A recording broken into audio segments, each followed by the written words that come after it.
Olá a todos, boa tarde, bem-vindos ao Haja Direito. O meu nome é Carla Paiva, sou jurista e hoje trago-vos um tema porque estamos muito perto das festas natalícias e, portanto, eu trago um tema um bocadinho mais leve. E então vou fazer aqui um enquadramento da necessidade da existência de advogados, da existência do direito, da existência da justiça e, portanto, é aqui um enquadramento um bocadinho mais leve de como é que isto tudo começou. A função essencial era, inicialmente, e há muitos anos atrás, a defesa dos acusados e como necessidade de suprir a incapacidade das partes envolvidas em alegar os respectivos motivos e assegurar a igualdade das partes perante a lei, surge a necessidade de que houvesse alguém que pudesse, de alguma forma, defender estas pessoas. E, portanto, só contextualizando aqui um bocadinho historicamente, portanto, isto remonta aqui ao século XVII a.C., com o Código Hammurabi. Portanto, isto, por acaso, está exposto no Museu do Louvre, para quem tiver interesse em ver. E, portanto, logo no epílogo, o que este código vem proclamar é o sentido de impedir que o forte oprima o fraco e que o bem seja de facto assegurado na sociedade. De tal forma que as leis babilónicas, este código é de facto da Babilónia, as leis eram chamadas atos de justiça e, portanto, para que isto fosse execuível, tinham que ser demandados e tinha que ser reconhecido, no fundo, o direito da defesa.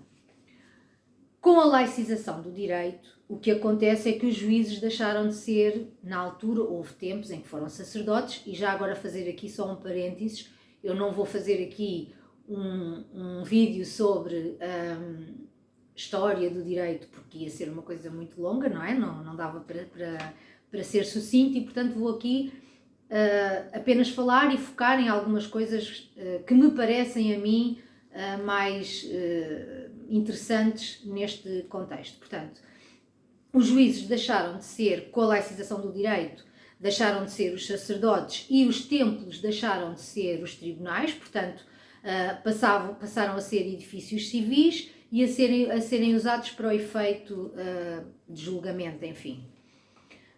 A questão seria garantir que os acusados dos crimes não ficassem completamente desprotegidos e à mercê dos julgadores, portanto, que era o que acontecia. Portanto, normalmente quem é acusado merece defesa, sempre. E essa defesa, independentemente da culpa, merece que alguém esteja presente e que saiba de direito, não é? Para de alguma forma assegurar que as regras são cumpridas e que aquela pessoa é julgada de forma imparcial. E, portanto, nesta altura, o contexto começou por ser exatamente este. Existiam, portanto, quem partia em defesa eram os homens livres e os chamados homens generosos e já sensíveis aos valores da justiça que se assumiam na altura em defesa dos que eram incriminados e davam-lhe voz às pessoas que estavam a ser incriminadas, bem como o conhecimento que tinham e que era importante para a defesa de quem estava a ser incriminado. Esta situação era tão importante que, por exemplo, no Egito, chegaram a ser proibidas as alegações orais, exatamente para que estas pessoas que eram mais eloquentes e tinham conhecimento e que defendiam os incriminados não o fizessem, não é? Portanto, no Egito isso chegou a ser proibido. Na Grécia só podiam advogar os homens livres e que não fossem maculados, portanto, por qualquer infâmia. O objetivo era servir a verdade, o direito e a justiça e por isso não havia lugar também a qualquer pagamento, portanto era alguma coisa que se fazia de livre vontade, eram os homens generosos que o faziam e com conhecimento. E a disciplina de advogados oradores serve depois, na Grécia, portanto, com depois origem na Grécia, serve depois para modelo também em Roma, tal como o próprio símbolo do direito.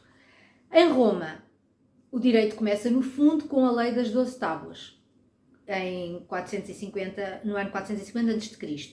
Foi o primeiro código inspirado na lei grega e babilónica, e sendo que este é um documento muito importante no direito antigo, é no fundo o que vem dar origem depois a todas as leis subsequentes e as alterações, e depois é o estudo que se vai fazendo no contexto em que as coisas vão acontecendo.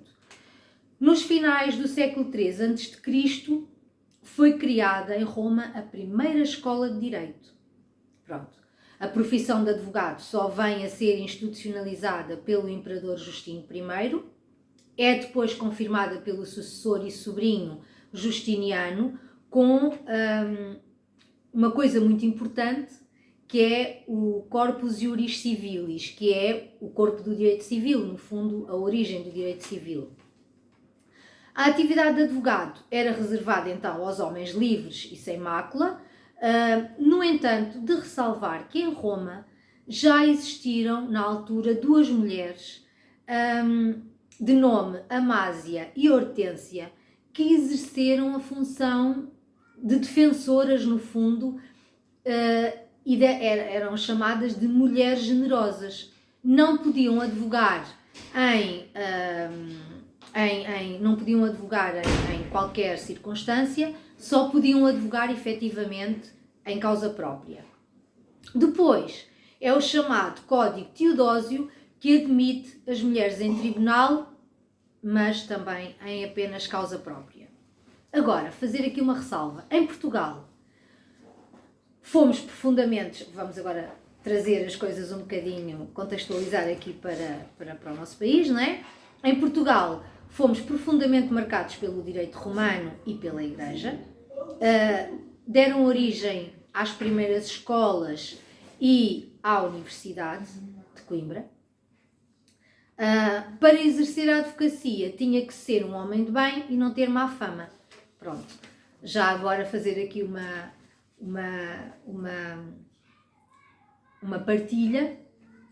Eu também estudei em Coimbra, não estudei direito em Coimbra, mas sou de Tentugal e, portanto, é uma terrinha muito perto de Coimbra, é uma vila perto de Coimbra, conhecida, julgo eu, e portanto, acabo por ter aqui algum orgulho na Universidade de Coimbra também, apesar de não ter lá andado. Tirei o curso na Universidade de Lisboa, da qual também me orgulho muito, e é só uma curiosidade. Então, regressando agora, Dom Pedro I não gostava particularmente de advogados, porque causavam muitas demandas, e então, tal como foi referido por Fernão Lopes, ele lutava contra a prepotência, porque lutavam contra a prepotência do rei, e por isto Dom Pedro I ordenou que na corte dele não existissem então advogados. Mais tarde, as ordenações filipinas vêm regulamentar com algum pormenor a atividade forense, e os advogados tinham que estudar durante 8 anos na universidade e depois mais 2 anos para que pudessem advogar. As ordenações filipinas estiveram em vigor até ao Código Civil de 1867. Uma coisa curiosa. Muitos anos, como podem verificar. De entre as coisas, havia incompatibilidades para advogar. De entre algumas, portanto, primeiro eram homens livres e que não tivessem uma má reputação ou uma má fama, ou pronto. Depois surgem outras incompatibilidades para advogar, nomeadamente os fidalgos, os cavaleiros e os religiosos, entre outros, não podiam advogar. E então, na altura, a profissão não era remunerada, portanto, os honorários só vêm a ser considerados mais tarde, não eram chamados honorários. Já vos vou, por curiosidade, de dizer porque é que se chamavam honorários, mas então era o salário, e começaram a ser tabelados neste Código Civil de 1867. Nos processos crime não havia esta remuneração, ou seja, era um costume antigo vindo do direito romano, e o pagamento do advogado era uma questão de honra do acusado, portanto, de defender o acusado. Daí hoje em dia se chamar honorários, por ser uma questão de honra de defesa do acusado. Pronto. O que eu vos quero deixar em termos de direito também é o seguinte: como ensinou Aristóteles, a diferença entre os homens livres e os escravos foi criada pelas leis humanas, não foi criada pela natureza. O objetivo maior dos advogados é a defesa dos direitos humanos e a realização da justiça. Esse é de facto o grande objetivo. É dar a cada um o que lhe pertence ou aquilo que lhe deve pertencer por direito. E dar ao direito um sentido humanista. Depois, dar-vos aqui um conceito que é conhecido entre os advogados, que é o princípio do indúbio pro reo. O que é que isto quer dizer? Na dúvida, havendo dúvida de culpa, absolve-se o réu.